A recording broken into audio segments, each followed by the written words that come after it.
over 50% of Americans turning 65 in the coming years will not have enough money for retirement. And that, guys, is a fact. And this statistic is not improving. In this video, we'll be reacting in the stories of those who did not prepare and are now facing it the hard way. My name is Roman, and I leverage my 10 years of working experience in finance and Ivy League master degree to provide you with fact-based insight. C'est parti!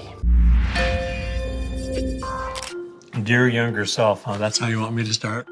Dear younger self, Dear younger self. Dear younger self, make sure you are paid what you're worth.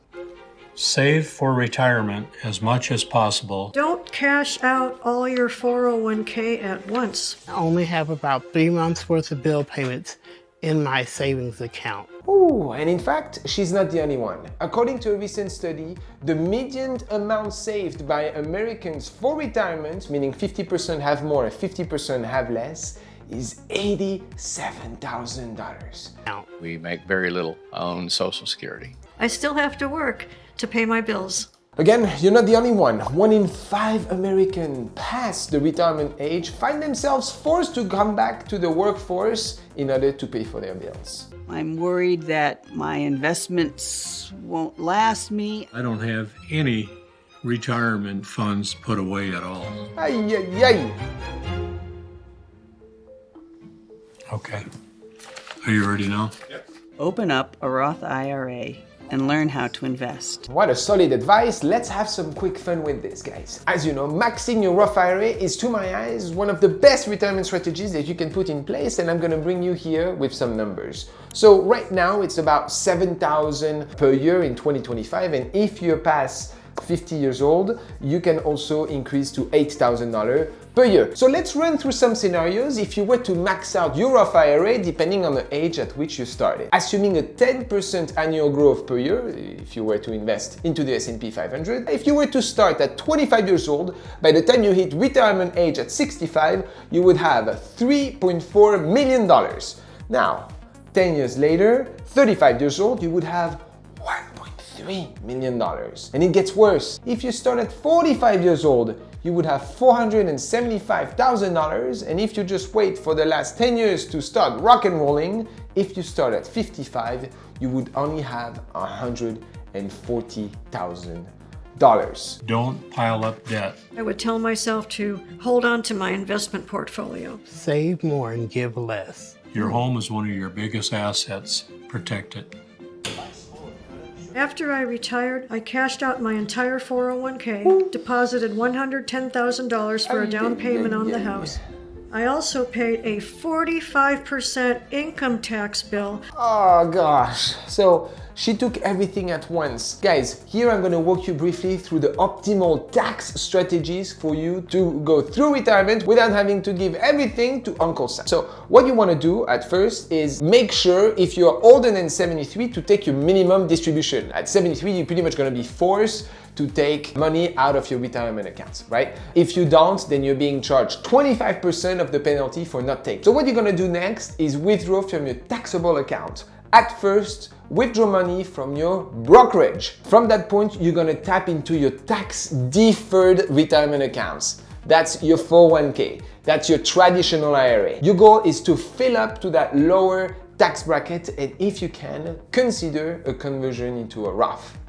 From that point, you want to tap into your Roth IRA or Roth 401k because those are going to be tax-free. You want to delay this as much as possible. Now, here is a good trick for you to know. You can tap into Social Security, for some of you that will have the benefit of it, by the time you're 62 years old.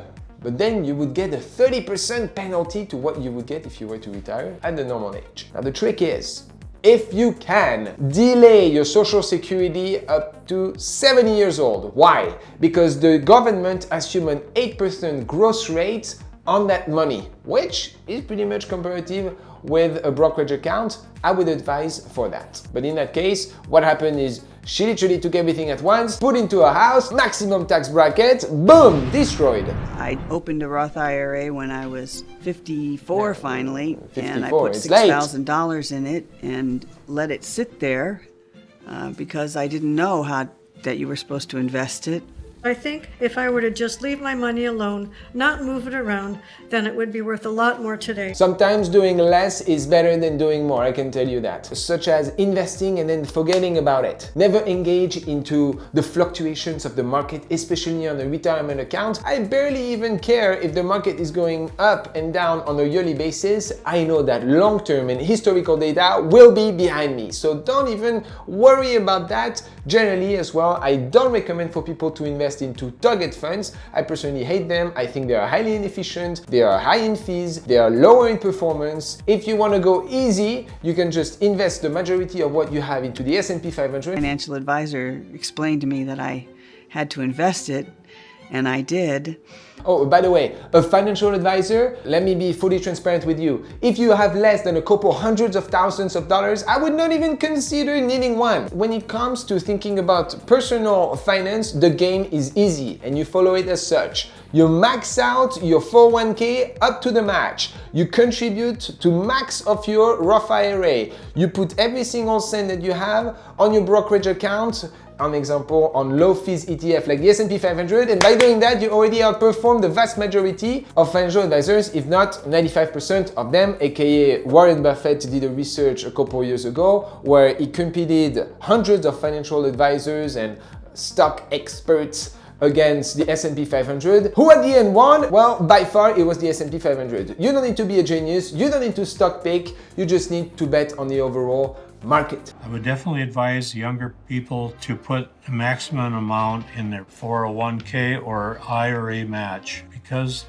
that money grows over time. Just imagine if I had knew how to do that and when I was 25 instead of 55, Well, it'd be quite a bit more. Millions of dollars. Way better if you plan something way ahead of time than wait till the end like we have. Up we go. There you go. There you go. There you go. This is where he likes to sit. We didn't realize that Social Security would be so little. Yeah, I mean, Social Security right now is $1,900 per month. Let's be honest, how do you live with that right now with the current cost of living? You can't rely on this just by itself. And on top of that, actually for our generations, most of you watching, forget about it. It's not gonna happen. Most of my debt has accumulated with things beyond my control.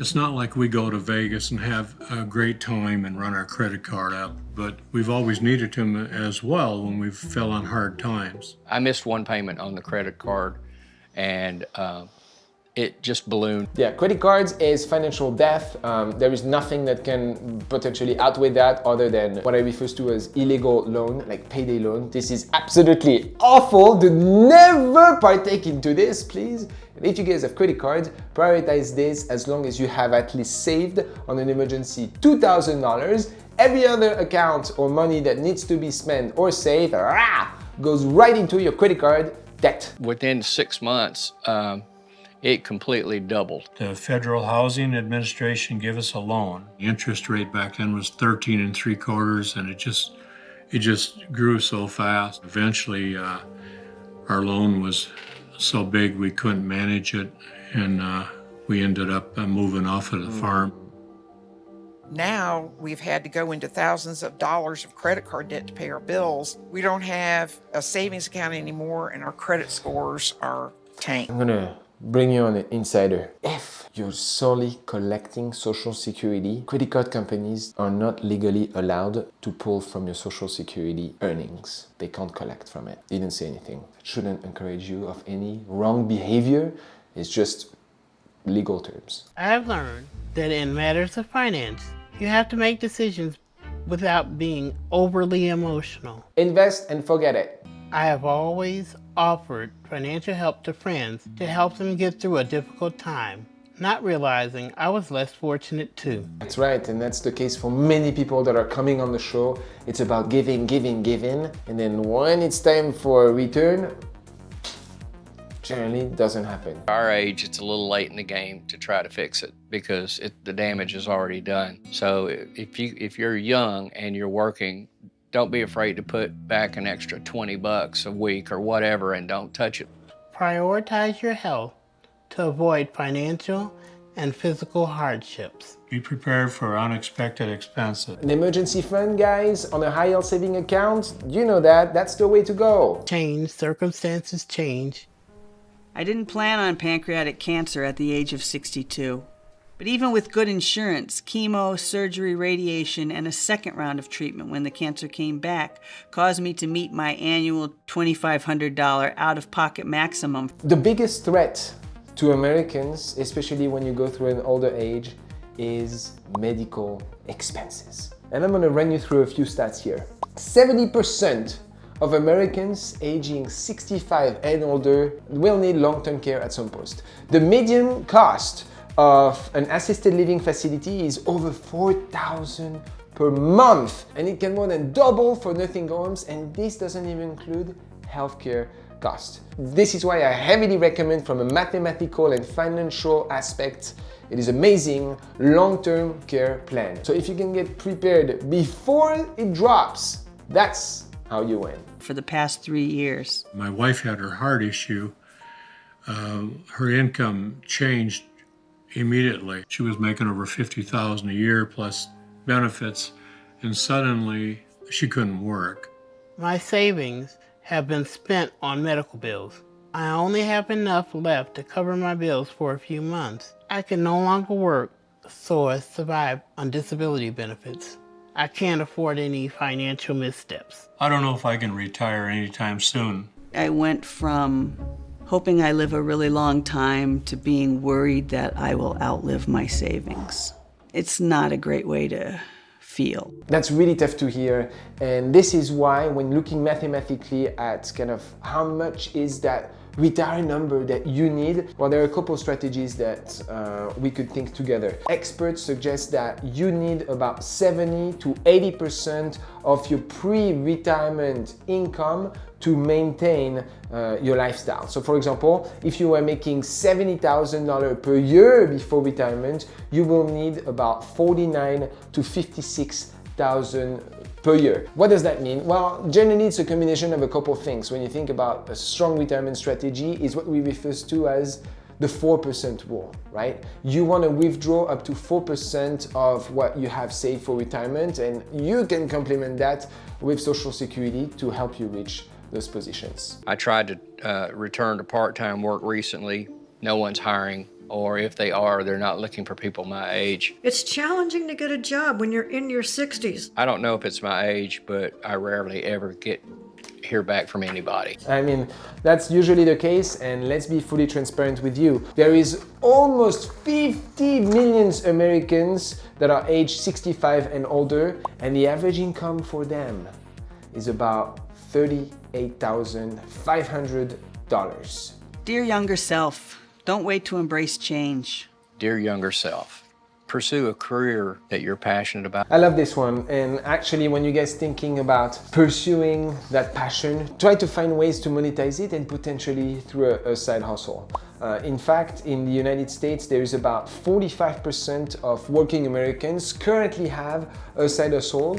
The average monthly income that people are making through that side income is $688. I take it one day at a time. I'm thankful I made it through the day and get up the next day and do it again. Somewhere along the way, I learned to approach life with curiosity instead of despair. And that's when everything became adventure instead of trepidation. That's when life got really good. I hope you start earlier than I did. But first, open up that Roth IRA. What a perfect way for me to wrap up on the gold nugget. About 60% of retirees don't have a will or a trust, and that leaves their family, their peers, or the people that they take care for with uncertainty. If you're over 30 years old, or if you have a family, I would advise you to open what is referred to as a revocable living trust and start your estate planning and your journey the right way.